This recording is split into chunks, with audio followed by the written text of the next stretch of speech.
Thanks everyone for coming. This is the second in a 7-part series on a bi-weekly basis at the slightly unusual time at 7 to 8:30 p.m. It takes place on Tuesdays, including election night.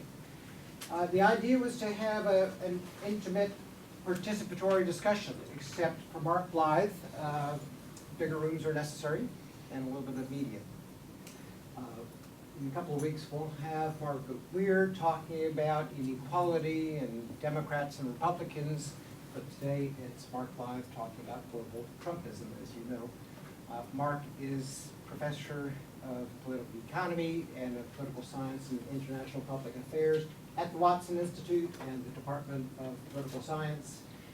He has studied in his native Scotland, a couple of degrees before he came to the U.S., and has a PhD from Columbia, faculty appointment, series of faculty appointments at Johns Hopkins, and has been here for 7 years at Brown University. How time flies. He's got a lot of deep scholarship on matters of global political economy. He's done lots of thinking about this campaign and the global impact and the global precedence of the campaign as well. So he's the perfect person for right now, even though he didn't watch all the debate last night. He might be fresher to these scholarly topics and a little bit unsullied by all the noise that's gone on since 10:37 last night. Mark's going to have about a half-hour presentation. We'll have about an hour of Q&A, have you out of here by about 8:30. And I think it's your moment. My moment has arrived, marvelous. Can I move the slides with this because this is wireless? You can, yeah. So I can do this? Great, okay, good. Lovely. See, win-win for everybody. This is my clicker. It's rather large, as you can see. So they mic me up so I can move around. Unfortunately, you can't do this. You can't do this now because it's blinding. So I'll be over here. All right, let's get started. Global Trumpism. This is a sort of a mini meme. It was even a hashtag at one point. So when I was in Greece at the start of the summer, and they were expecting Greece to blow up again, and I did an interview with Athens Live, which is a news outfit down there, and they took a segment, a 4-minute segment in the interview, in which I basically said the Brits are out and all that sort of stuff about Brexit. And it actually went viral. It got 1.2 million Facebook shares, which is insane. And it's like, since it's reposted on YouTube, it's like 100,000 views, etc. And I obviously said something that resonated with people. And one of the things I said was, Trumpism's global. It's not just about him. And it's also not just about the right.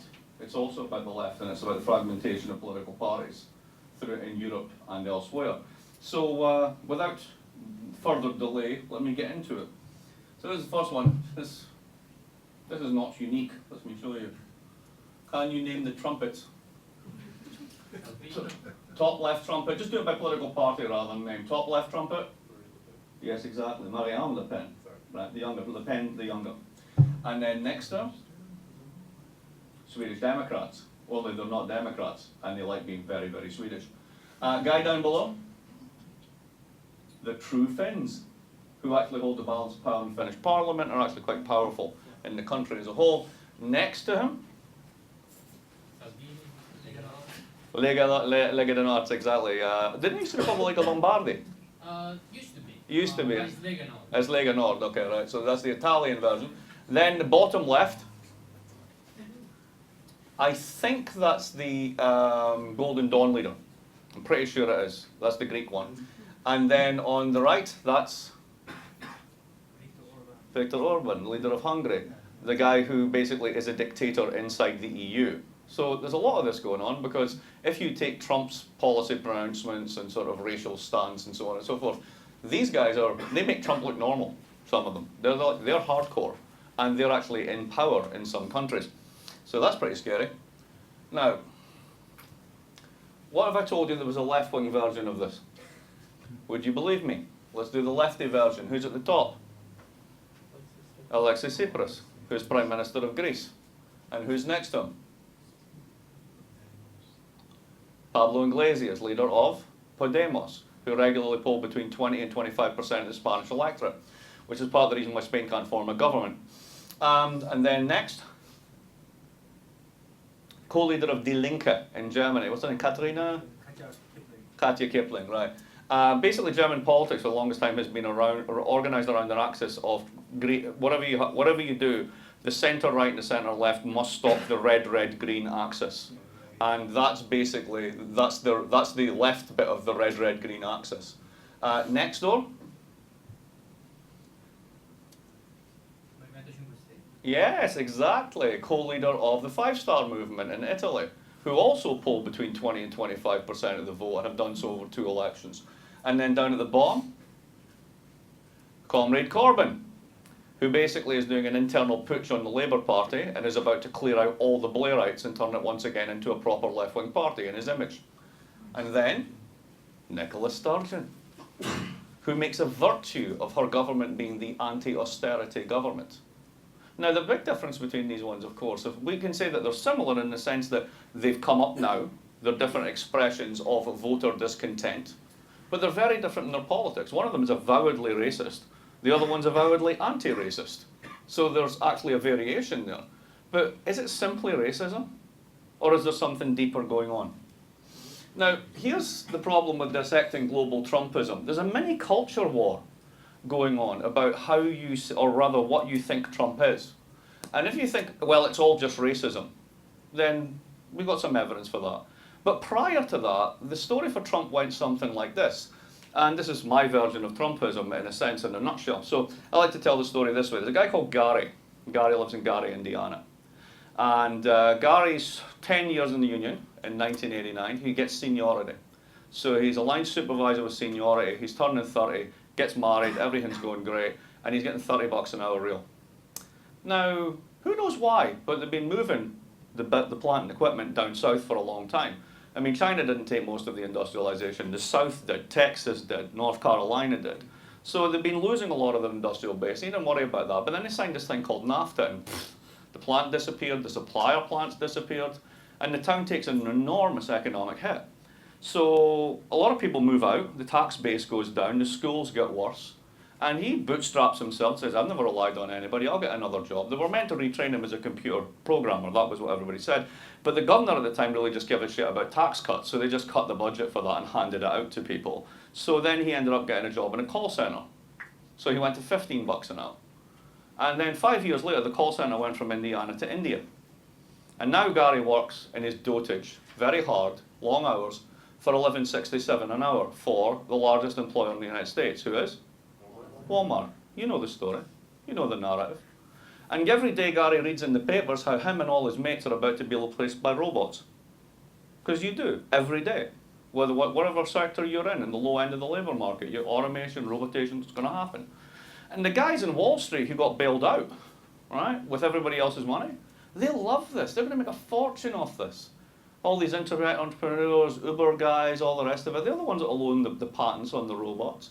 And he'll be thrown on a scrap heap with his mates. And the only person that actually seems to articulate anything he gives a shit about is this guy Trump. Now, he knows he's a buffoon. He knows he's a reality TV star, right? But he's had politician after politician after politician every 4 years showing up saying, vote for me, better jobs, vote for me, more security, vote for me. And life's got crappier and crappier and crappier, so he has no reason whatsoever to believe a word they say. So he has a liar on one side and a bullshit artist on the other. Which one gives you more possibilities? Now that's Trump's narrative, right? That's all about economics. It's nothing about race in that. So then people started to investigate the preferences of Trump supporters. And there's a lot of scientific research on this, and I started to go through all of it. So here's a few bits. Partly, let's get out of the Trump area, let's look at Brexit. So that was a really interesting case there. And one of the things that people said was, oh, this is the revolts of the have-nots, right? These are the people that have been economically deprived, all the rest of it. Well, when you decompose the vote, the narrative of taking back control is the one that people mentioned the most. But right behind it is anti-immigration sentiment. They don't like immigrants. Rich areas and poor areas both voted for Brexit.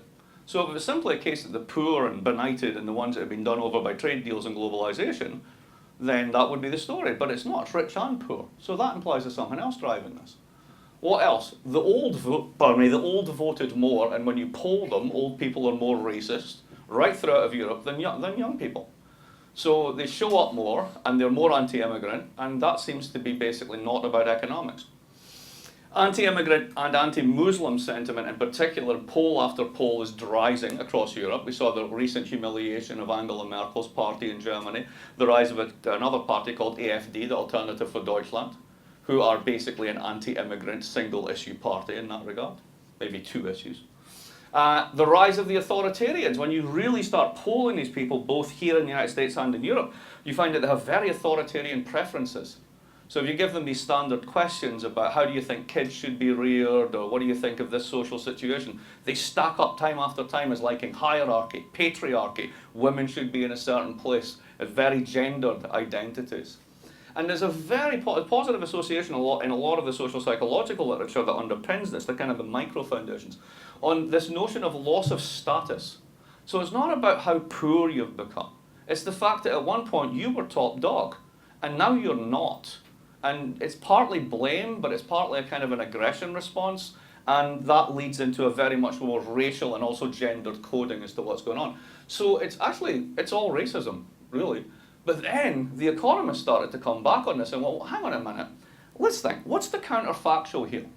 That 25 years of stagnant, if not declining real wages, the shuttering of entire cities, the hopelessness, the opiate addiction, the collapse in a lower middle class and upper working class life expectancy and life chances has no effect whatsoever. Because if it's all racism, that's an incredibly strong claim about the lack of efficacy of economic issues. I mean, surely there must be something going on here. And once you start to figure out that economics isn't just about income, you get into a very interesting space. Trumpet support, as I like to call it, right across Europe, correlates incredibly strongly with areas that are subject to Chinese import competition. So areas that are basically exposed to trade with China where they can do what you can do, either in services or in trade, very, very high support for these types of parties and these types of policies. Correlates with health inequalities. So if you're basically poor and unhealthy, the chances are you're going to vote for one of the right-wing parties, and also the left-wing parties. Right? There's two sides to this one. It correlates incredibly well with job insecurity. So it's not the fact that you're being paid less and less, it's you have no control. So one example of this from surveys of Brits, if you look at, they do A, B, C, D classifications of jobs, so basically lower manual, upper manual, professional, right? If you look at the C's and the D's, as recently as 10 years ago, 30% of respondents said that they had a good deal of control over their jobs. Now it's 9%. So just astonishing feeling of being disempowered and being out of control. And you've heard all the stories about this, like, you know, walking Amazon warehouses where you walk for 11 miles a day, you're strip searched on the way in, strip searched on the way out. I mean, these are horrible working conditions. Correlates with low income over time. I'm going to show you a slide on this one. And it also correlates with exposure to technological disruption. So the areas, the jobs that have been the most affected by technology are the ones that tend to be the least secure, and all of that feeds together in the same way. So I'm trying to find a way to understand Trump on a global scale that encompasses the left and the right, and is actually attuned to both of these. Because I have no doubt that a large number of people who support the National Front or the True Finns are racist. I mean, they're pretty straightforward about it. Trump may be doing more of the dog whistle version of this, right? But it's the same thing. But the economy matters. So how do they both drive each other, right? What's going on here? How does it fit together? So here's the first one. When the Brexit vote came out, the panel on the left looks at basically, those dots are local authorities. So like, you know, North Providence, East Providence, Providence, that sort of stuff. And basically changing real hourly earnings. So is it the people who are the poor, is it the poor people in the poor areas that are voting for Brexit? There's no correlation whatsoever. So this went viral, right? Because this proves that it's not the economics, right? The weird thing is, in the same paper, on the next page, there's this one. And what does this one show? If you're earning £8 a year, you're 70 or 80% likely, 8 quid an hour, to vote for Brexit. And if you're at the top end of the income scale, £18 an hour, so $35, $40 an hour, you've got a 30% chance of voting for it. So if you look at it not as a snapshot, but as an over time problem, whereby some areas of the country have chronically low wages, yeah, the economics did matter. So why are we so desperate to pin it on race and exclude economics, or vice versa? That just seems weird to me. The only reason I can really think that people want to do this is because it allows the soft left who have been implicated in basically, I will call it the defenestration of working class prospects over the past 25 years, a kind of get-out excuse. And I'll get back to that when we go on. This is another one looking at this. If education and skills are a proxy for income, then the economics is still in the mix. So this is percentage voting to leave the EU, and then the percentage that has level 4 or higher qualifications, that being equivalent to community college or above. So massively strong correlation with education level. And again over here, no qualifications at all. The exact mirror opposite, exactly what you'd expect. So if you're highly educated, you're probably earning more, you live in an area that's got less health inequalities, you can see how these things will snowball and hang together. Illustrative, I could put up chart after chart after chart, but it shows that like there is something in this. Now, what about that left-wing claim that I made, that there's a left-wing variant of this one? So this is the kind of the narrative that's flying around in the background of all the economic stories. We're going to go back to the 30s. There's going to be another Hitler. There's going to be another war. The rise of the authoritarians, right? This is sort of the metonym in the back of the sort of the economic argos. And it's a very straightforward story. Back in the 20s, we had financial crises and very deep recessions. Lots of people got hurt and injured. At that period, they basically decided democracy was not doing well, that politicians were all liars, they were all bought and paid for. And who did they vote for? They voted for the authoritarians, Mussolini being the classic. The guy made Life magazine. Tell you how in-house this became during the 1930s. When the United States did its first New Deal, the National Industrial Recovery Act, the #1 visitor to the White House in 1934 was Mussolini's son in terms of frequency of visits, because he was busy cartelizing the whole of northern Italian industry to protect it against economic shocks. What did they try and do in the NRA? Cartelize American industry, set prices and wages. We were stealing from the fascists. Now, what happens is this is more of the same, wonderful Mussolini-Trump juxtaposition. The left is losing, the Democrats are being, and I mean that right across the world, Democrats are losing. Democracy is in crisis. We've got these authoritarians, oh no, we're going back to the 1930s. Is that the case? Well, no, because Soren Kierkegaard tells you why. So all the philosophy buffs in here immediately start laughing on that one, because why have you got a Soren Kierkegaard slide? That's really weird. Kierkegaard has this wonderful way of thinking about the future, which is it's always a process of becoming. So you cannot experience it except in the moment. And once you do, you close off possibilities of what other future moments can be. So the fact that you've lived the past means that really you cannot relive the past. It's actually impossible to do so. So if we take that away, then you're left with, all right, but is there something similar going on that we can make sense of that will tell us the directionality, if not the exact sort of amplitude of what these changes mean? And I think there is. So let's talk about regimes, right? So the first one's a diet regime. Some of you might have tried that at some point. They all fail. There's Gaddafi as a classic political regime. They all fail. There's Kate's £22,000 beauty regime, which may be a success. I don't know. I can't really judge. And then there's a skincare regime, and I'm not talking about any of that. I'm talking about macroeconomic regimes. So what are macroeconomic regimes? They are basically the way that economies are built institutionally, and it varies across the world. Now, for those of you who do some of this type of work, or in political science, economics, there's a whole literature called Varieties of Capitalism, and basically some countries look a bit like the US, and some countries look more like Germany. And that means that the way that they do skills is one way, and the way that they do training is another way. And so, for example, in the US, training's done to a general skills level, and then firms do most of it in-house. Unions aren't involved. Germany, unions run the training system. It's heavily integrated. Big firms, big labour, blah, blah, blah, blah, blah. Now, that's partly what I'm getting at. But what I'm getting at is a more sort of basic way of thinking about this, which is, how is it that these different institutions, finance, skills, training, retirement, corporate governance, infrastructure, labour supply, how do you do all that? How does it fit together? What's the plumbing of an economy? And think of this in a sense as a bit like a computer, right? How is the hardware assembled, right? Because once the hardware is assembled in a certain way, you can write different software on it. So if you think about it, capitalism as a set of institutions is very different from the 1940s to the 1970s. From the 1970s till now, it's also very different. But what's also changed are not the institutions, not the way that it's organized, so much as the software that's written on it, the ideas that program it, the way that we run the system, right? So with that in mind, let's think about sort of how regimes change over time. So think of that as the hardware, what's the software at work in the system. So let's go back to the 1940s, 1943, 1944. So the Allies are winning the war. There's a commitment clearly to full employment after the war, primarily because if you don't do it, the Soviets will.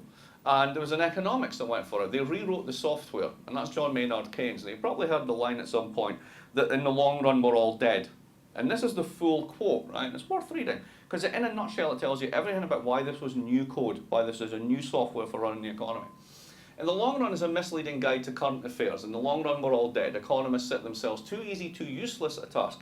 If in tempestuous seasons they can only tell us when the storm is long past that the ocean will be flat. So he cared about the short run. And why?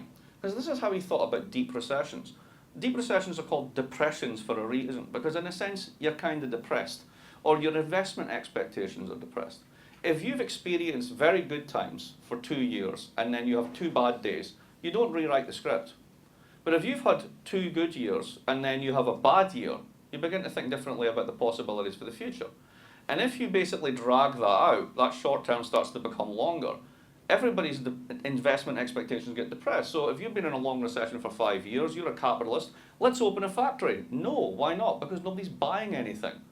But if you think that way, and you think that way, and you think that way, you all sit on your money rather than invest in it, what happens?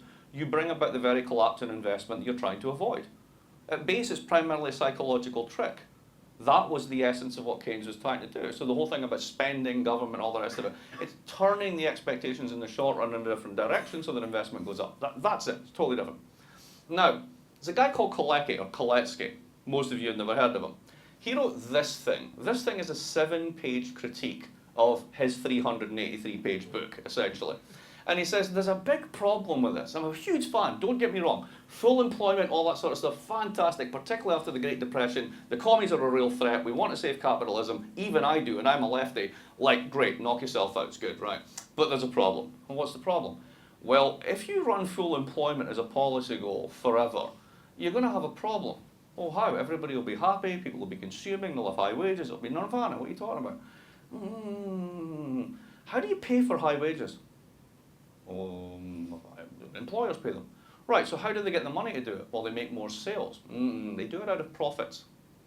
And if you run permanently full employment, then basically the average wage over time is going to go up. And if it's running full employment, it's hard to get labour because you basically have everybody employed. Then the reservation wage at the bottom and the median wage is all going to move up over time. Now, unless profits are constantly moving ahead, the only way firms can get away with this is to do what? Jack up prices. But if you're jacking up prices in order to pay wages, what's happening? What did we call that in the 70s? He predicted it in 1943. And he also said something fascinating. He said, and once you do this, capital, investment, they no longer have the whip hand. They can't discipline labour because they'll strike, they'll do sit-downs. And what else happened in the 1970s? Huge industrial unrest. So this guy basically predicts the bug in the software, right? Or rather, it's a feature rather than a bug, to use that term, right? So by the 1970s, this is Britain in 1979, no famous winter of discontent. This is Australia. You don't think of Australia as being affected by much, but the unemployment on the one side, inflation on the other. That's Gough Whitlam holding on to the raft of the economy being buffeted by the waves. And this is Kalecki's problem. Labour can move costlessly from job to job and can strike at will. Business can only restore profits by raising prices. That eats the wages, provokes more strikes. The result is inflation and a collapse in investment because you know what? You're pissed with the situation. You're the investor class. You're losing money. Inflation's eating at profits. Labour's eating at profits. You can't make a buck. What are you going to do? This is what else Kalecki predicted. You're going to fund a market-friendly revolution. You're going to change the way that people think about the economy. You're going to appeal to the self-interest of consumers and individuals rather than as workers and members of unions. You're going to discipline organised labour. You're going to do the PATCO strike in 1982 and break organised labour in the United States. You're going to globalise supply chains. Hey, try striking now, because if you do, I'm off. I'll go first to Texas, and then I'll go to China. So your ability to demand a wage increase just goes to zero. And at that point in time, that wonderful stagnation in wages for 60% of the economy started. Funny that, isn't it? You deregulate finance to increase capital mobility so that you can move your money around, but labour stays in the one place. You hand policy over to technocrats who are charged with one goal and only one goal: fight inflation, even if it's not there. And give them medals when they do. And then globalise production. Because when you do that, you're creating supply chains with incredibly thin profit margins for everybody in the supply chain, very cheap labour, massive returns back to the parent company. Why is Apple so damn profitable? That's why. Now, what does this do to this notion of a regime? Well, think about the regime that we built between 1940 and 1970. What did it look like? It was a debtor's paradise. Did anybody here take out a mortgage in the late 60s or in the 1970s? Right, what happened to your mortgage? Half of it disappeared. Inflation ate it away. You had a fixed rate at 7% and inflation went to 12. Every year that happened, somebody else was paying your mortgage. You know who was eating it? The bank.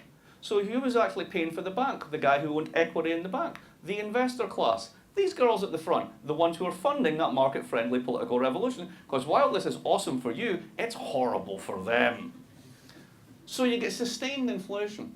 Oddly, Labour's share of national income hits an all-time high. Of course, they're constantly pushing, right? Corporate profits are at an all-time low.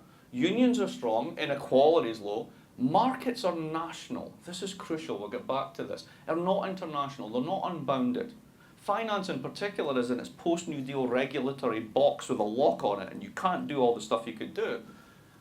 Central banks were check cashing agencies for the Treasury. They took orders. They were dependent central banks. And parliaments actually had power. 30 years later, after that big market-friendly rewriting of the software, what do we have? Secular disinflation. Since the financial crisis, global central banks have chucked the equivalent of $13 trillion into the global money supply, and there's no inflation anywhere. Funny that, isn't it? Capital share of income, as we know from Thomas Piketty, and also yesterday from Branko Milanovic, is at an all-time high.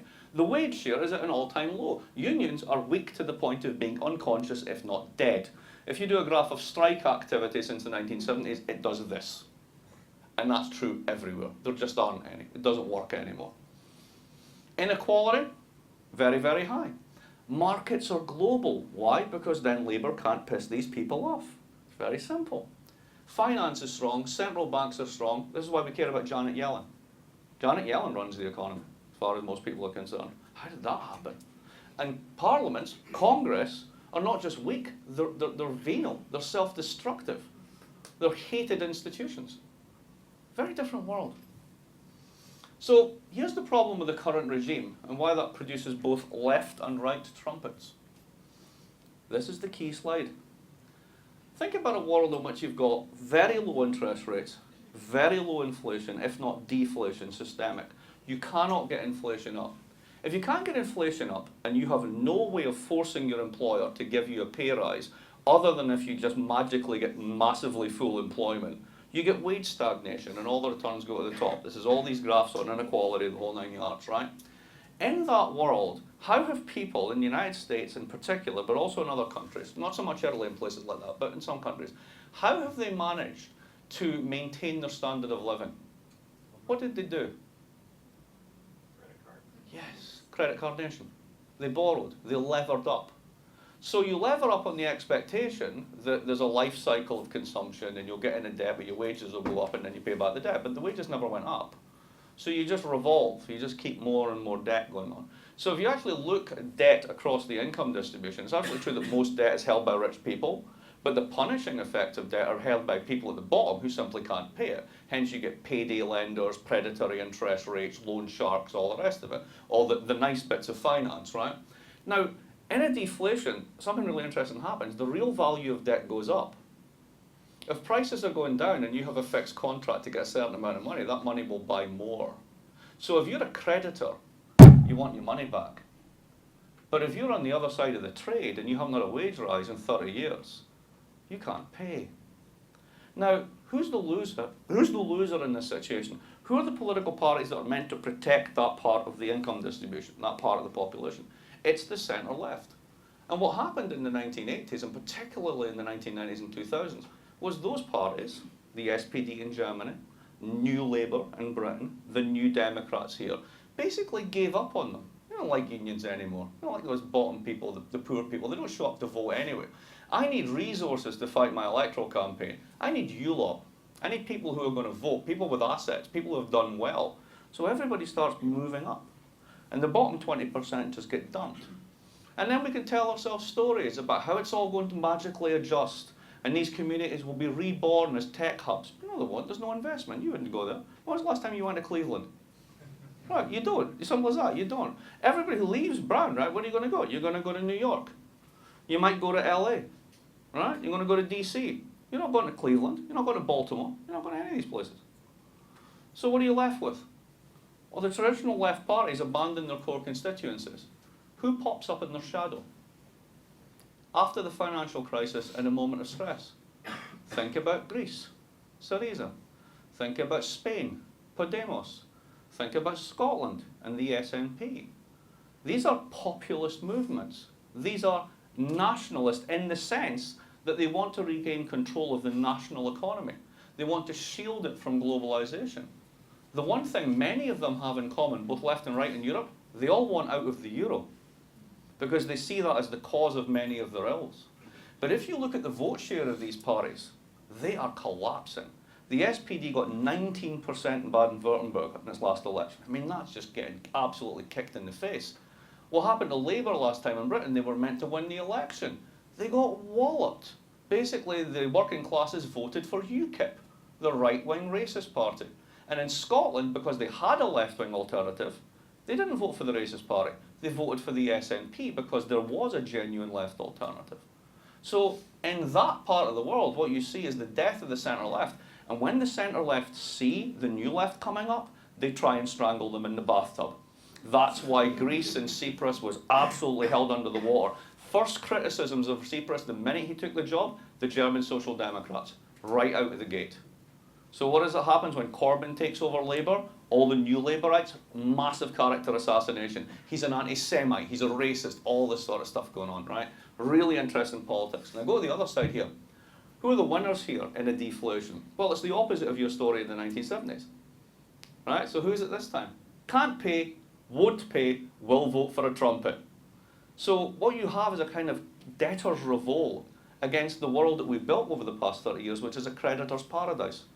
So what you see is a left-wing expression and a right-wing expression, a racist expression and a non-racist expression of fundamental discontent with the way the rewards of the system have been skewed over the past 30 years. And what you see is then the rise of populist right-wing nationalist parties, particularly on this side. It's all about renationalising markets, anti-austerity coalitions, anti-globalisation on both the left and the right, particularly in Europe, and anti-trade, anti-euro. So if you take the website of the National Front and Trump and Syriza, and not, you can do this at home, folks, right? If you can read Greek and things like that, but no, they have an English page, right? But if you look at that and you take out filter out all the National Front stuff about overt racism and immigration, just don't click on the immigration link, right? Just look at the stuff on the economy. They're remarkably similar. It's really amazing when you do that. So, how is this happening? This has been much critiqued, but it's still true. Branko's got a reply in the Financial Times today about a reformulation of this. But this is the global income distribution, the elephant chart. It's the elephant in the room, quite literally. So here's where people are in the global income distribution. Here is the poorest person in the world, literally. And there is the richest person in the world. So what's been happening? Well, basically, if you are in Chad, you've had massive income growth, but you went from 40 cents a day to $3, so let's not get too excited. If you're up here, you're China, and that's where most of the gains have been. So you take China, you take East Asia, it's been doing really well. That's high growth. Right here, when it starts to go down, 67th percentile, thereabouts, actually 59th percentile, that's the poorest person in the United States. That's the American middle class, defined median salary of the middle class. I've been doing so well, have you? And then the people like me, I've been getting a bit of the upside, but really all the gains have gone to the super rich. So if that's the way the gains have been distributed, you bar this to there. That's not just Trump support. You do that for any country, you'll find out that's the left-wing support too. It's that section of society that can flip either left or right if there's a left-wing alternative, just in a lot of places there aren't. Bernie was in many ways the left-wing alternative, but he was roundly defeated.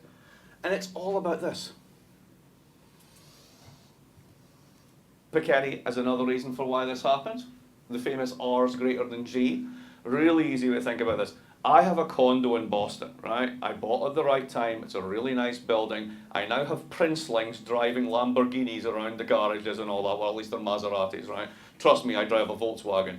We moved out. We're down in Providence. Love it. It's great. Keep the place in Boston. Why? It's going up at about 6 to 7% a year real. Right? So just holding it, right? I mean, I'm not earning this. I'm not improving it. Just that's it. The returns to that asset are 6%, 7% a year. What's the rate of growth in the economy? 2%. So if you have wages, you get that. If you have assets, you get that. Welcome to the inequality generator. So this is baked into the cake. Right? Now you can critique RG, all the rest of it, but the fact is that's the way the world looks. Now, is Trumpism here to stay in such a scenario? Well, it depends upon the diagnosis. Now, this is one that Rose and I spoke about briefly, and she sent me some really helpful links, and I will look through them, and I thought about them. And if it's all racism, right, if you basically say, these people are irredeemables, they're a bucket of irredeemables, they're all racist, right? If he doesn't win the election, what do? Do you burn them? Right? I mean, what exactly do? You just say to a third of the electorate, no, I'm sorry, you're racist, we just can't deal with you, sod off, right? Because that's not exactly good public policy. Now, what you can do in an ideal world is you can look to countries that have actually done a much better job of this, etc. And we can become Canada. It's not going to happen, is it? You just know it's not going to happen. Building inclusive institutions that genuinely respect multiculturalism, plural identities, gender, etc., it's bloody hard, even under the best circumstances. And trying to do that as a public policy reaction to a perceived set of racists, I'm not sure how that works. You can reduce threat perceptions from outsiders to insiders. So basically you can stop being scared of the people you're scared of. So statistically, right, the following is true. You have more chance of being attacked by a shark on land than you have of being attacked by a Muslim terrorist in the United States, right? It's impossibly long odds, but the perception's completely different. And people act upon perceptions. So how do you detune the perceptions? That's another really tough public policy problem, particularly when you have an ideologically biased media who have a whole agenda in promoting those types of divisions. But, always ban immigration and deport people. Well, Trump wants to do 11.5 million. Last person who did 11 million deportations was Joseph Stalin. It's funny how we don't make that kind of analogy. But just in case you're feeling smug about yourself if you're a Democrat, Obama has deported 3 million over his tenure over the past 8 years. So if Trump comes in and hits 6, he's actually just doubling what Obama's already done. So no wonder the undocumented in this country feel insecure. Now, and of course, after that, I don't know what to do. Now, again, if it's mainly economics, can more be done, right? Because in principle, you can do. Redistribution and capital expenditures are back on the agenda. We know that both Clinton and Trump want to spend on infrastructure, and God knows the country needs it. 1/3 of all bridges are deemed unsafe by the American Society of Engineers. Right? We can definitely do better. We can borrow at negative interest rates for 25 years. Why would you not build everything you need for the next 50 years, right? So you know that that can be done, and it probably will be done, regardless of which one of them wins. But here's the weird one. Both of them, and this is where I fault Bernie as well for this, we're going to bring the good jobs back. No, you're not. That's just simply not going to happen, right? Because you don't make stuff in factories the way we used to 30 years ago. There are no Garys anywhere. The people who are the equivalent to Gary are working 19 hours a day in a Foxconn thing, which is the size of a small city, with absolutely terrible rights and all the rest of it, right? So do you really want to try and bring that back to the United States? And technically, capital substitutes for labour at the margin in manufacturing processes. You need less and less labour over time. So even like the Germans, who are fantastic engineers and exporters, they have a shortage of skilled engineers, but the absolute number of people employed in that sector, in the export and engineering sector, is falling over time, because you substitute for it. So it's not just the poor and the unskilled that are going to be robotised out of a job. It's actually the highly skilled is just as vulnerable. So how are you going to bring the jobs back? There's another way you could do it, and you could basically do the get corporates and the rich people to pay taxes. Well, the problem with getting rich people to pay taxes, they're also powerful, and they don't like that, and they have all the money. So it's very hard to do that, particularly when your Congress is bought and paid for by the same people. So you can fine Apple, right, 13 billion, and then in retaliation, the Americans will fine Deutsche Bank 14 billion. What happens, right? I mean, and then, of course, there's the whole issue of technological disruption. Now, this is the one I've been hinting at, robotics, all the rest of it, right? And that whole thing about job insecurity driving a lot of these fears. I'm going to show you a slide. It's amazing. Watch this. This is from a conference that happened last week. Guy I know who was there picked it up and tweeted it out. The digital disruption has already happened. World's largest taxi company owns no taxis. Largest accommodation provider has no real estate. Largest phone companies have no telecoms infrastructure. Most valuable retailer has no inventory. Most popular media owner creates no content. Fastest growing banks have no actual money. World's largest movie house owns no cinemas. And the largest software vendors don't write the apps. We're already there. Now, what does it mean to bring back the good jobs in that kind of world? It's gone. It's different. So how does this play out? Because you do have global Trumpism, and there is a left version, there is a right version. I'm guessing most people in this room would be more comfortable with the left version than the right version. Like, you don't strike me as overtly racist, but you know, you never know your audience. Europe has an even deeper problem with this, though. And this is why I'm more pessimistic on Europe than I actually am on the United States. I think Trump could be a flash in the pan here for various reasons I'll go into, but I think Europe's really screwed. And it actually has to do with something that the trumpets of the left and right in Europe get, which is that the euro is a disaster. And here's why. The way they used to talk about Europe as a joke was either it was the Protestants in the north and Catholics in the south, right? And the other one was the olive oil butter line. So you knew what country you were in if you were putting butter on bread, you were in the north, and olive oil was in the south, right? And I've always, there's a great New Yorker cartoon from years ago where like two older guys are sitting in a restaurant and the waiter comes up and puts something on, and the caption is, remember when they used to give us butter? Just like that cultural change. But there was the olive oil butter line. That actually now maps onto something very interesting, which is basically who exports to the rest of the world and earns money, and who doesn't. So what you've got basically in short form is the Germans moved all their parts suppliers into Eastern Europe. They did a kind of globalization, but only within Eastern Europe. And when you get to Eastern Europe, you get to a place like Romania, you find that you've got very highly skilled workers, really, really good engineers, great mathematics education that goes back to the communist era and the whole notion of independence that they had then, all that sort of stuff, so technical schools, etc. So you're getting people that can do all the stuff you can do in Germany for a third of the price. So if you drive a Mercedes in the United States, there's a very good chance that the transmission was actually built and assembled in Romania, then shipped over here and bolted together. And it's a German car, right? So think about what that means. Technological disruption, supply chains, etc. So if you're Eastern Europe or you're Germany, you're selling to the Chinese and the Americans, you're making it like a bandit. So if you look at the surplus of these countries, their export surplus is huge, right? Now, here's the problem. You look at France and you look at Spain and you look at Italy, most of Italy at least, they can't play that game because they're not big export countries. They're large consumption economies. Now, if they had their own money, if somebody's running a surplus, then somebody else logically has to be running a deficit. And if they had their own money, they could essentially devalue or whatever. You can do lots of things to protect yourself. But you're all sharing the same currency. And they've also signed a set of agreements in 2012 called the Fiscal Compact, which is insanity, which basically bans fiscal policy in the Eurozone. So what this means is that there's an identity in the national accounts between external surpluses and internal deficits. You basically, if you're running a big surplus, somebody else has to run a deficit. But if you don't allow them to run the deficit, the only thing they can do is permanently constrict their economy. So you're asking basically the French and the Spanish and the Italians to run permanent austerity budgets so that the Germans, the Poles and the Romanians can make money hand over fist selling to the Americans and the Chinese.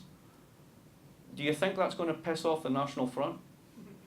Do you think that might actually, if it continues for several years, really push them over the edge?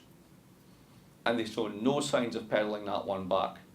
So at the end of this month, the Director General of Economic and Social Affairs for the European Commission, a very powerful technocrat called Marco Butti, is coming to Brown to give a talk. Well, not to give a talk, basically for me to interview him.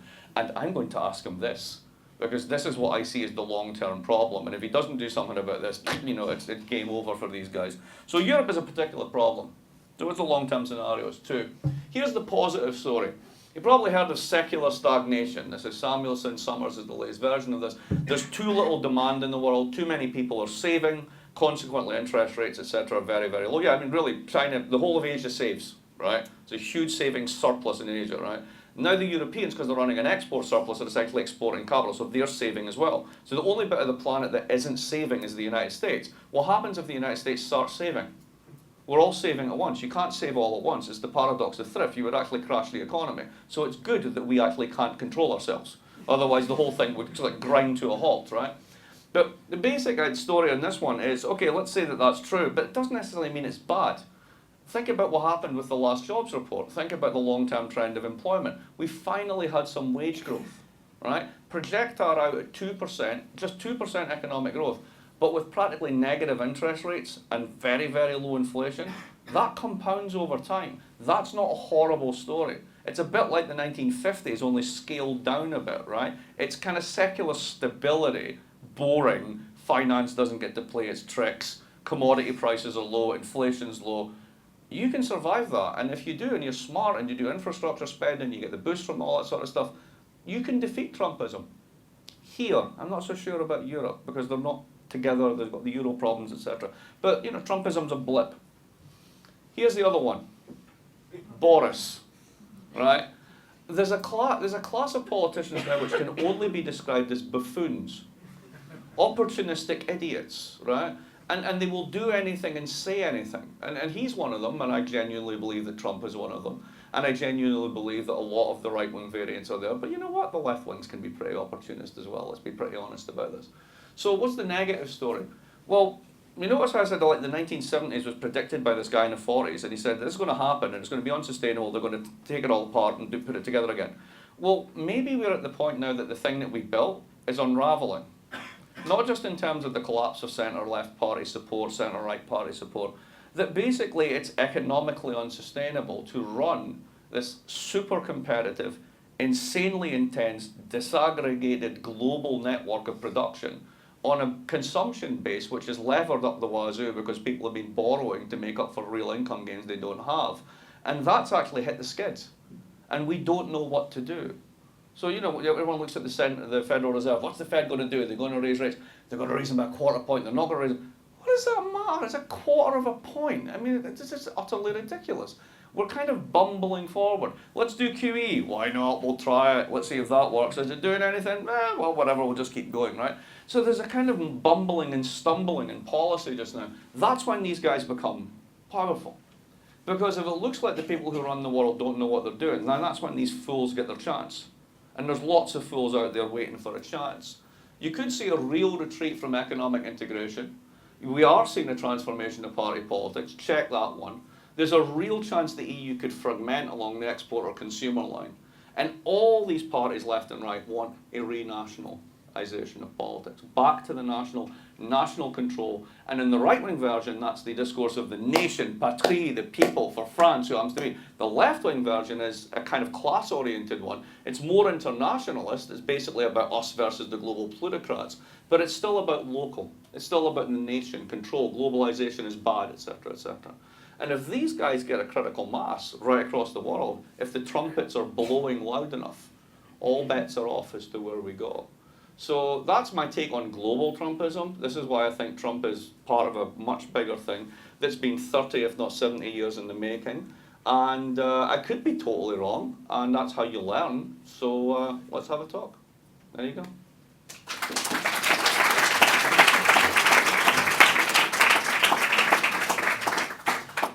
You've done something miraculous, which is to depersonalize this campaign moment and talk about real trends in an academic way, which we appreciate. And I have a feeling that Mark can probably take his own questions. I think I can see. I've done this before. I think I've done this So before. it's on you. Who's first?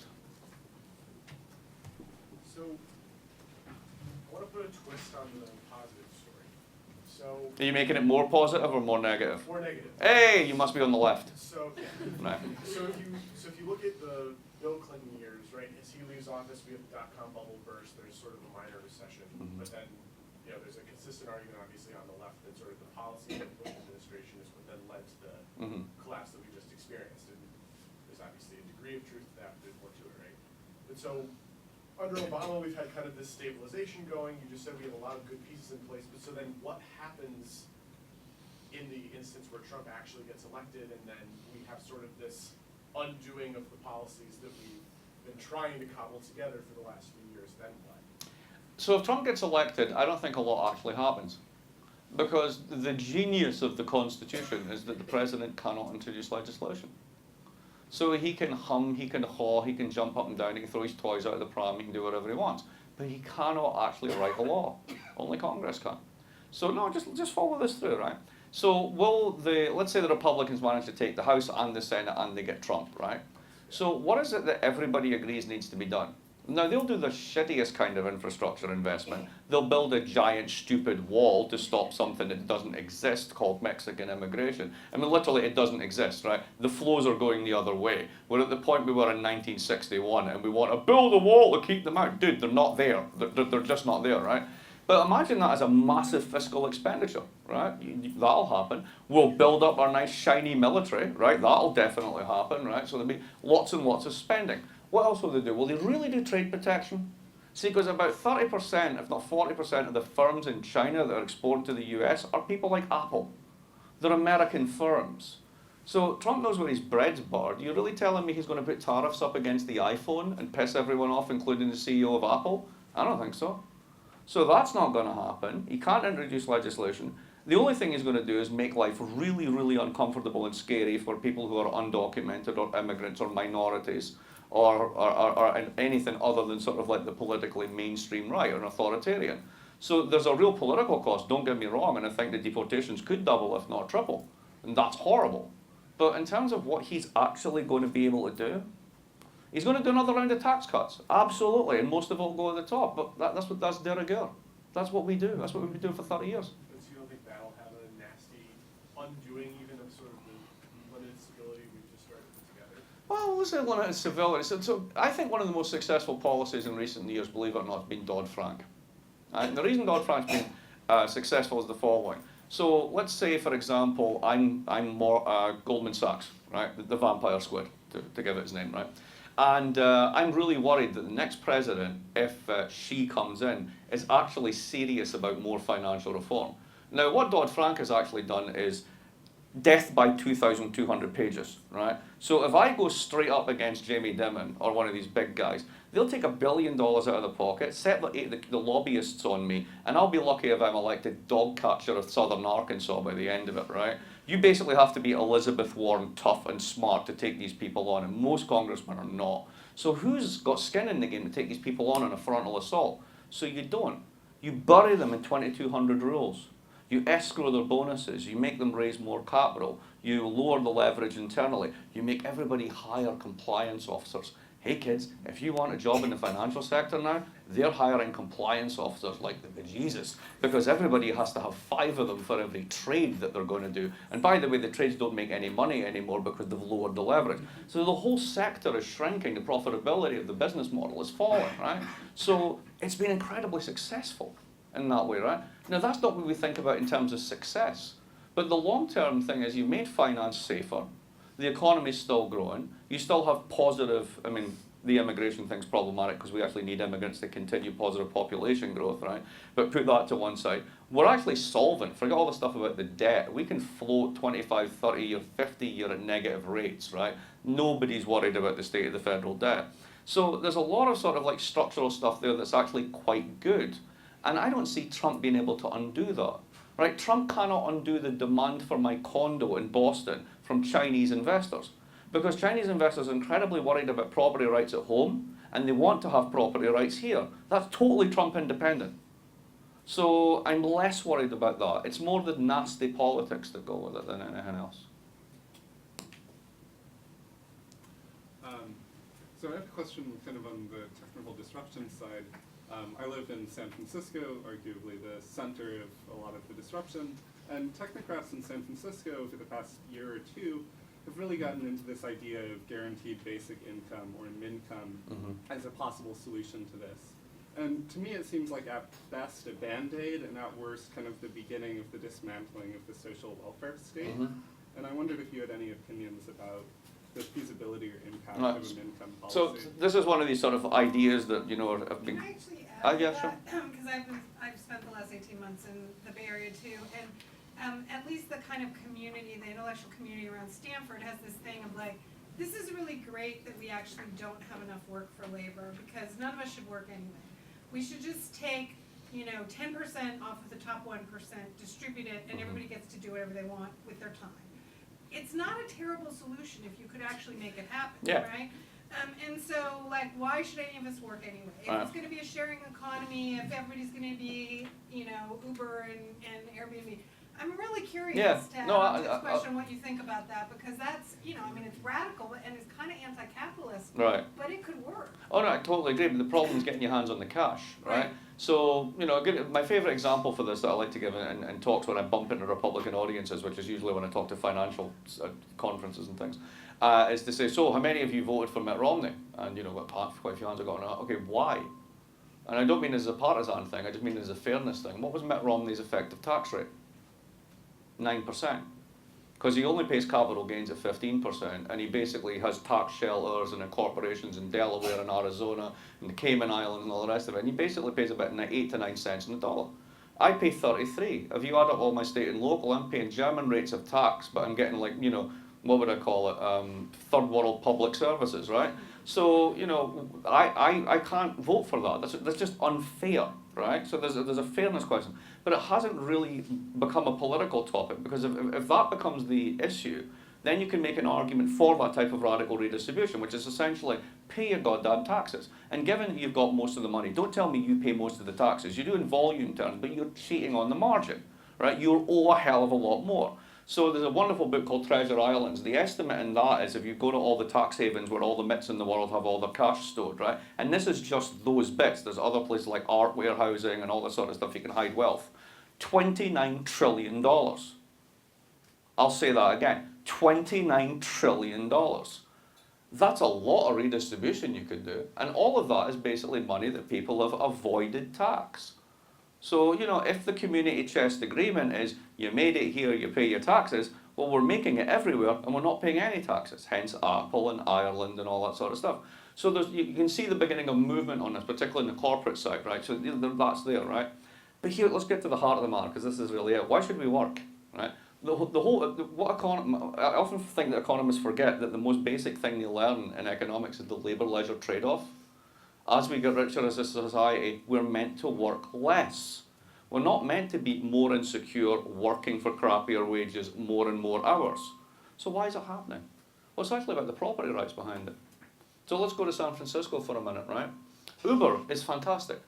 I think Uber is absolutely brilliant. I love it.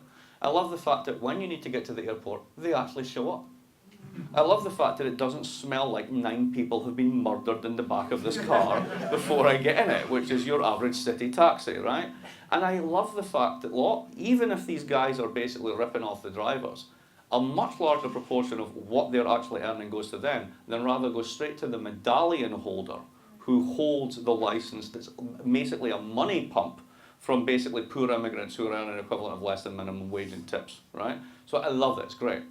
Let's say Uber gets driverless cars sorted out. You eliminate about 8 million jobs in the United States, like that. Now, unless you're going to give them some kind of compensation, a basic income or anything like that, what exactly do you do? Now, this is where it gets more into the ethics of capitalism. Because essentially we have a system that says you need to work. Everybody needs to work. But what if you don't need them? Right? And this is a way bigger problem, because all the returns go to the guys at Uber, all the returns go to the guys at WhatsApp, whoever gets robotics sorted out, right? All the return goes to them. That 1% is going to become basically an enormous chunk of national wealth is going to go to increasingly fewer people. Now, what we tend to do in those situations is we bust up the firms. So go back to the 19th century, go back to the early 20th century, antitrust, right? Even in the 70s, Bell, telecoms, the whole lot. When it gets too concentrated, when the returns are going all the one way, we tend to step in and actually break up the firms, redistribute the property rights, whatever. That's what you really need to do. You need to democratize the returns to robots. If you do that, then it's sustainable, because I wouldn't care if you replaced me with a robot if I got to go fishing instead. right? That would be fine. And there's still a lot of things. Forget the hype that robots simply can't do. What's the fastest growing job in the United States? Elder care nurse. Right, would you trust a robot to lift your nan out of bed? Not going to happen, is it? Right, not in a long time. So there's still a lot of actual human contact jobs which really can't be technologically disrupted. But there's a hell of a lot that can be, and they tend to be the people who are already in that slice of the cake that are pissed off, both for left and right parties. So you're raising exactly the right issue. Why do we need to work? So it's more than basic income, right? It's actually about we can produce super mega surplus for the planet with 10% of the population working. China can literally make everything that we need. Why are we bothering? Like, why does every country in the world need to make cars? Why do we need to have so many different types? If ultimately you're just going to have a few self-driving models that will take you from here to there and you can call them up on your phone. So this is way bigger than just those issues. So yeah, I mean, exactly the right issues. I don't have an answer, but that's definitely what the question needs to be. Why do we need to work? I ask myself that every morning. Usually when I've been out the night before. Why do I need to work? Next. Or are we all done? Yeah, one question regarding China. China's economy is now slowing down, less growth. How does this affect your overall story and the future as you see it? All right, well, China's, I mean, I don't pretend to be a China expert, but I look at it this way. There's the guy who used to run PIMCO, what's his name again, the big bond trader? Bill Gross. Had a lovely phrase about China. He called it faith-based investing. Because you don't know what you're doing, really. I mean, they could be ripping you off. Do you believe the GDP figures? Right, if you don't believe the GDP figures, do you believe the banking figures? Does anybody actually know what's in the banks? No, but it keeps going, right? It keeps going. Somebody's making money, right? Somebody's making stuff. It's ended up in Walmart, right? The system continues. So this is a very, very different system. What's interesting about China, for me just now, is the sheer amount of capital flight. So Jason Sharman recently sent me a report. I haven't had a chance to look at it, but he told me about it. So there was this piece of research that was done by the Bank of China a couple of years ago, and it was just this fantastic economic study. And it was so beautifully done that they wanted to give it an award. The only thing was that they couldn't publicize it because the findings were so explosive. But somebody didn't get the memo. So they gave it an internal award and posted it on the Bank of China website for 1 minute and 38 seconds. Just long enough for somebody to find it and copy it. Here's what it said. 11,000 members of the party in the top echelons have expatriated $100 billion and run off with it over the past 15 years. That's the numbers. Holy shit! That kind of explains why my condo's going up. Now, in order to stop that, the government correctly says, oh, dude, you do that anymore, we're done, right? So you have a massive corruption crackdown. Here's the problem with the corruption crackdown. Corruption is property rights guarantees in a system where you don't have independent courts. Right? That's how it works. It's Buddy Chianci land, right? Basically, you didn't go to the court, you went to Buddy. Buddy sorted it out. Buddy's the party. Now, the party's your insurance policy. The party is your partner in crime at the local level. And now the party's being purged. Which means as an investor, you don't have courts, you don't have a protector, you don't have recourse. Where do you want your money to be? Right here. So perversely, until they absolutely clean up the entire system, which is if you ever get there, right? You're actually creating the incentives to destabilize it further. So that could be what we're seeing as part of the slowdown. But here's the wonderful thing about the United States, right? And it's the old Mel Brooks line on this one. It's good to be the king, right? Because the United States is a barbell economy, right? You've ever picked up a barbell in a gym? The reason you can lift a lot of weight is because it's perfectly balanced on both sides. And the United States is the only barbell economy. When things are going well everywhere, people come here and borrow dollars and put them outside because you get a higher return.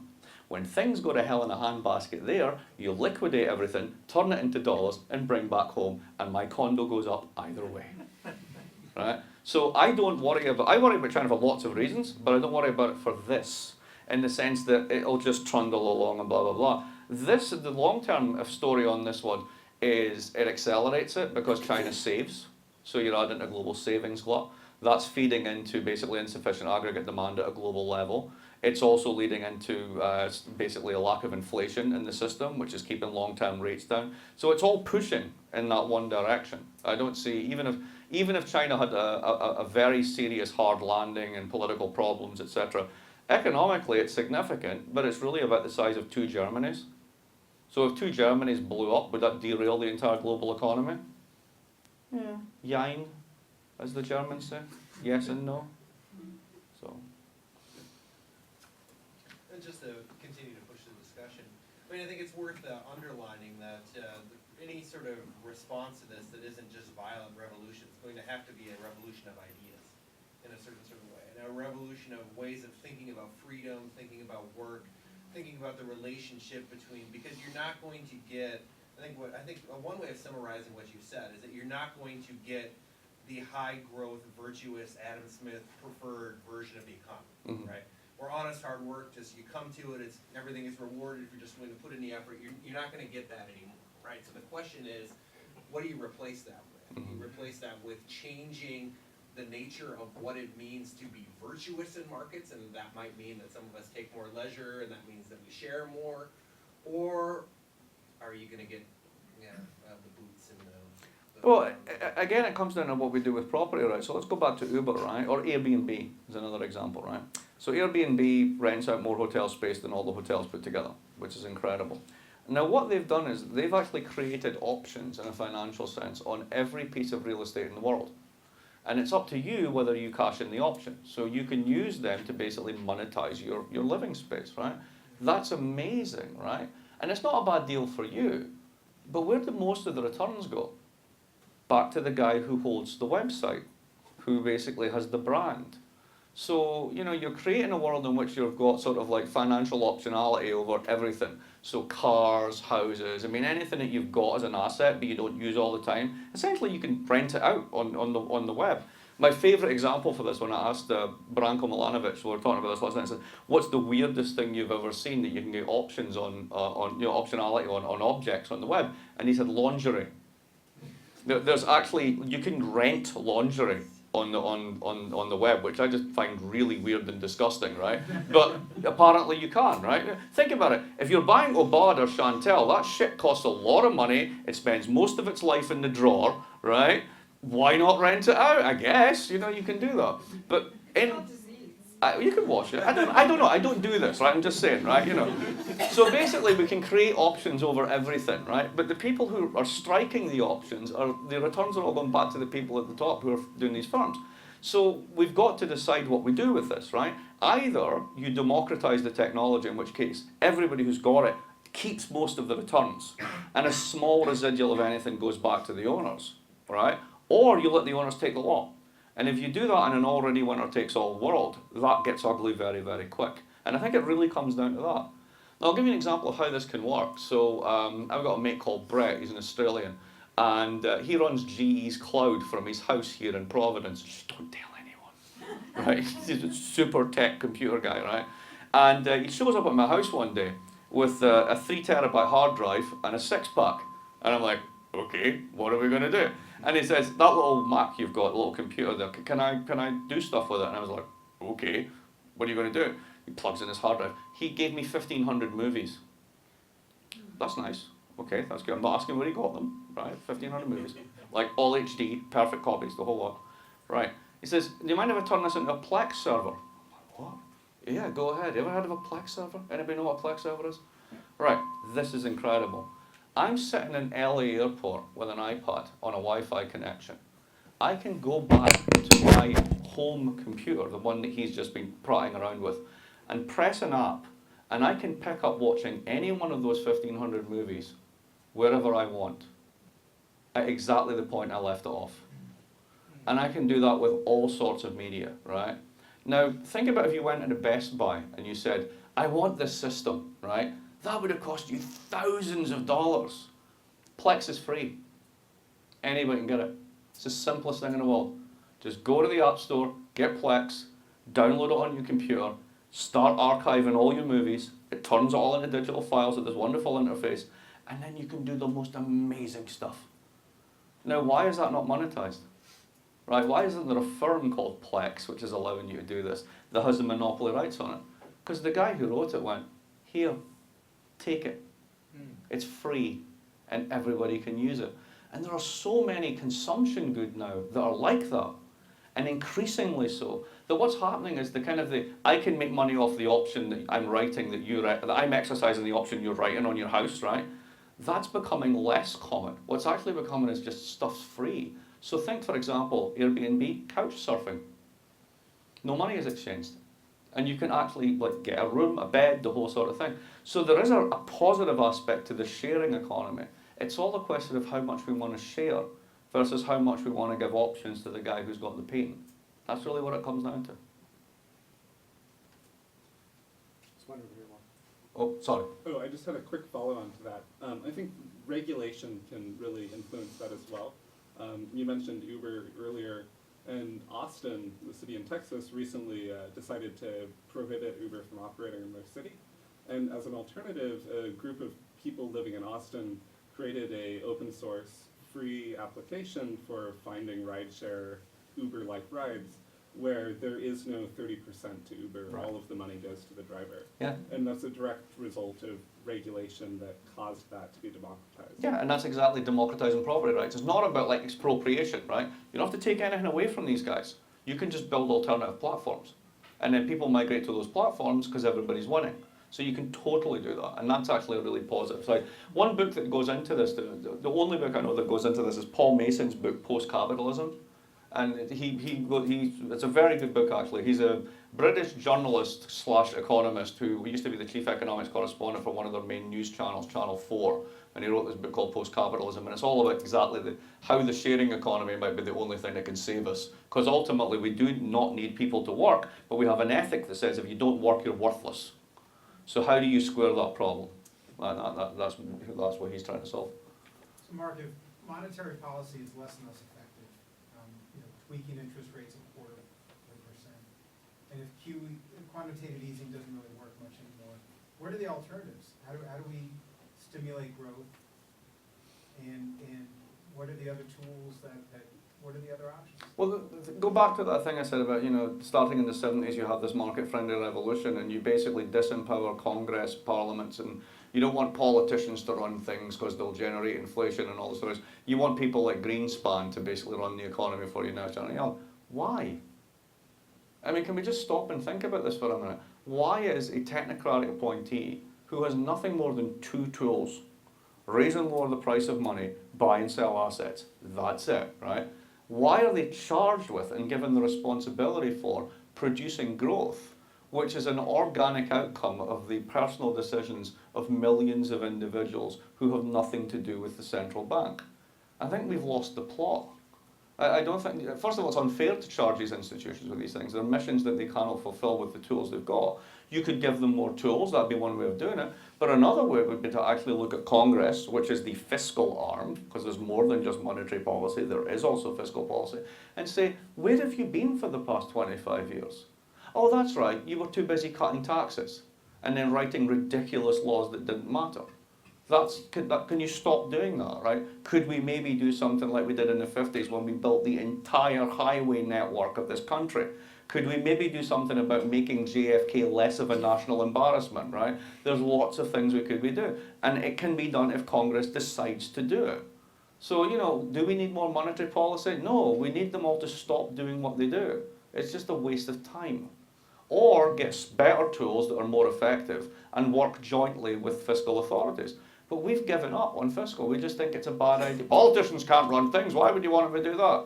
Nobody's saying they run things, but basically if the roads in Providence are the norm for the richest country in the world, God help us. So I'm thinking. behind first, Kevin, I'll get to you in a second. He's hand up first. This may be an unfair question, but. There's only unfair answers coming. No. All the information you provided in the past hour, how much of that do you think Donald Trump knows? Ooh, good question. He doesn't have to know any of it. Does that make him accidental? Well, it makes most politicians accidental. Here's my favourite accidental politician, Harry Truman. So Harry Truman is literally the accident of history, right? A 4 times failed haberdasher with a domineering mother-in-law he was absolutely petrified of, but a tremendous poker player, a machine politician who was put in there by totally corrupt practices, who ended up saving the New Deal. Now, did he know everything he needed to know?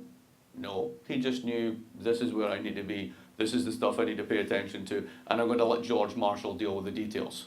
And that was pretty much what he did. Trump is just a version of that. Same as Ronald Reagan was, if you want another example. In fact, I actually get really worried when, this is one of the things that actually worries me about both of the Clintons, right? It also worried me about Jimmy Carter. Well, I'm not old enough to worry about him, you know what I mean? That when politicians think they know a lot, they start to do things that they don't really understand. And sometimes it's better if you know, knowing the limits of your ignorance, and you can't accuse Trump of that, right? But knowing the limits of your ignorance is actually a really, really healthy thing in a governor, I think. So, I don't worry about that. Then, Kevin. Well, I was thinking, two things about the global Trumpism. One, the relationship of, democracy and the political, in particular, the political democracy in the economy, and the other issue about diversity and how that can be, at least in some, identitarian leftist politics, if it's devoid of any class analysis, can be sometimes problematic and lead to a reaction. But the democracy, you have like Bernie Sanders or Elizabeth Warren going in against the TPP and pointing out the instance of a Canadian company suing the Americans, or Uruguay, being, so in other words, that it undermines democracy, not only our own, but of others. And Trump seeing this as, turning the country into a corporation of some sort. And then with the European Union, the democratic deficit, and the central bank having pretty much chokehold over democratically elected governments. So that kind of contradiction. And then the left, at some point, some wanting a democratization of the European institutions, and others saying that, no, that's not possible. We have to. It's all technocratic, right? It's all technocratic, it's capital controlled, and we have to, we just go with do that. something otherwise, that it's a fool's errand to try to democratize it. And when it comes to the, So Kevin, is there a question coming? Well, no, just if you could elaborate on the relationship between political democracy and its limitations. You're doing it. You're doing a great job, right? I mean, you're actually describing the very thing you want me to describe, right? I mean, these are all great and germane examples of it, right? So it surrounds us. I mean, that's basically it. I mean, the simplest way of thinking about it is markets allocate through cash, and Democrats allocate through votes, and they're orthogonal principles. And the way that we tie the two principles together is through taxation. But that only works if everybody pays their taxes. So if you're not and you're skimping on it, you're going to end up with a deficit. That means you're going to pile up debt because you don't really want to deal with the fact that you're not paying enough taxes. So you generate debtors, which means you generate creditors, which means you generate these dynamics. So that's the basic contradiction. It always has been. It's just that back in the 40s and 50s, people paid their taxes. It was a different world. And the follow-up, the other issue about diversity and the reaction, racist reaction in part, but somehow,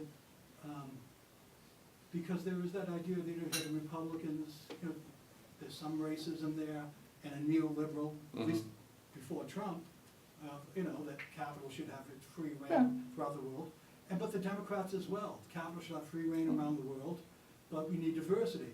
But if that free reign leads to income polarization, and in a good part of the population, including white males, their life expectancy going down, I mean, do they really feel, the Democrats feel like, okay, you can have all this income polarization as long as the top has its share of women and African Americans and so forth, but you can get a reaction to others who feel like, wait a minute. I mean, this definitely plays. This plays into the right-wing thinking. It's not an American phenomenon. I mean, you can find examples of this in France, etc. I mean, France is actually very weird on this one. I mean, to me, the truly offensive one is actually, when you think about this, French cops are walking up to women on beaches and ordering them to take their clothes off. Right? I mean, that's just insane, right? I mean, that's like micro-policing of the worst possible type, right? But let's take an issue, right? So here's an issue that I think I understand what's going on. So the whole struggle that was there that seems to have abated a little bit over gender-neutral bathrooms, right? Now, why is it that Obama's Justice Department is spending time on bathrooms, right? Well, because there's a bigger issue at stake behind this, right? It's symbolic of something else, which is you can't allow states to start saying who's a person and who's not a person. That's utterly ridiculous. And it's just weird that like this comes to a head, because it's really about voters' rights, it's really about identity politics, and it's about basically rights of self-respect, and like, you know, you're an autonomous person and you can damn well pee where you want to pee, right? And that's awesome, right? But think about how it plays in the heartland, right? To use that term. So let me get this straight. What is it these crazy people in Washington are concerned with now? Bathrooms? Who gets to pee in bathrooms? Are you kidding me? So of course you can play this both ways, right? You can make the most empathetic, reasonable, and legitimate, let's say, identity issue of representation, democracy, etc., sound ridiculous. That's part of politics. There's nothing new in this whatsoever. I mean, one of the ones that I say to when my wife and I are chatting away and like we start snapping at each other, I'll say things like, "What do you want next? The right to vote?" Right? You know. But that back in the day, that was a real. You're not going to give women the vote. What are you thinking of? That's unthinkable, right? So you know, we at any moment in time, like issues of personhood, diversity, control, etc., can be made to seem ridiculous, regardless of whether they are or not. And that's part and part. There's nothing new in this. It's just another version of struggles that have been going on for a very long time. Just happens to be about bathrooms. So for a global Trumpism, so it seems to me that it's actually more like a Western Trumpism. Oh, yeah. We don't really see that in East Asia because we don't really have a lot of like those radical speaking people in populist movement. And do you think that's actually like what do you think is like the reason behind East Asia not experiencing a similar kind of movement, even though we've been like even Japan and Korea have been in recession for like the past 20 years? No, absolutely. Great question, right?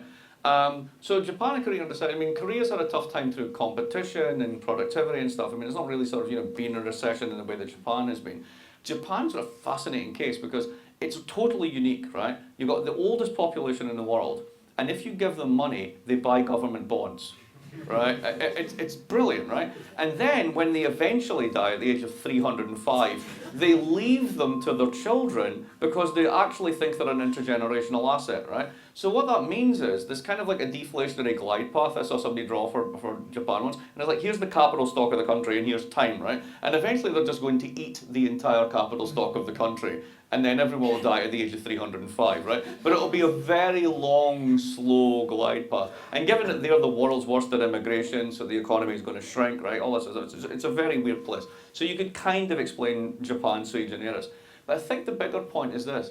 The East Asian economies were traditionally hierarchical, authoritarian, quite patriarchal, right? Very strong political parties with deep reach into civil society and civil society organizations. Very hard to get that kind of populist crap going because the populists were themselves creatures of the state. So think about Marcos in the Philippines, right? Think, was it? Yeah, and you have a new populist running in the Philippines right now. Exactly.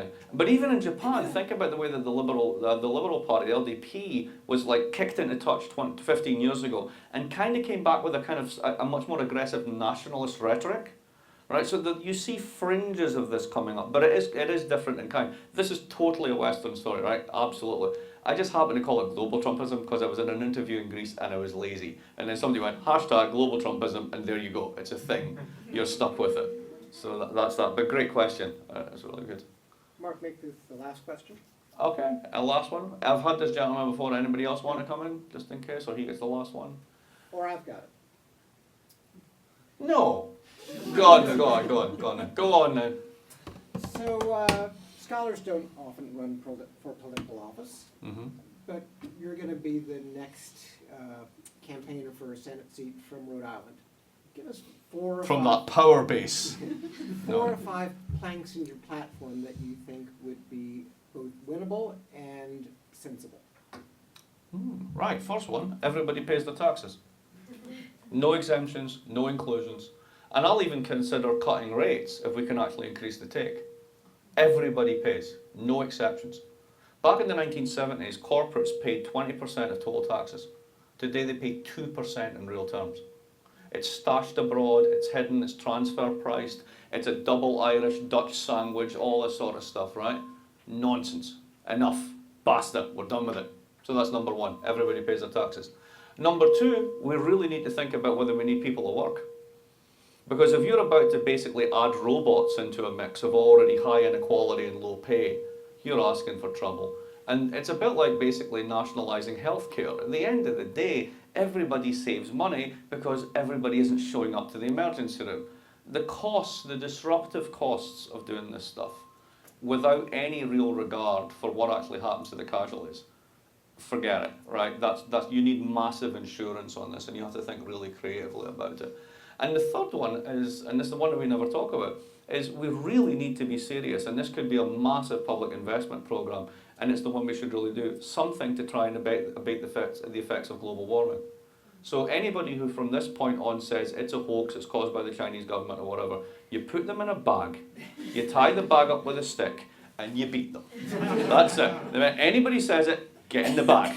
Done. That's it. So that would be platform number 3. And then you can, if you raise the tax revenues and spend it on infrastructure, which would actually abate global warming, it would mean that Boston Harbour wouldn't actually rise by 5 feet, which means that my condo, at the end of its 30-year mortgage, which has been paid off by a Chinese investor, would all come to me, and I'd make out like a bandit. So ultimately, it's self-serving. Join me in thanking Mark for a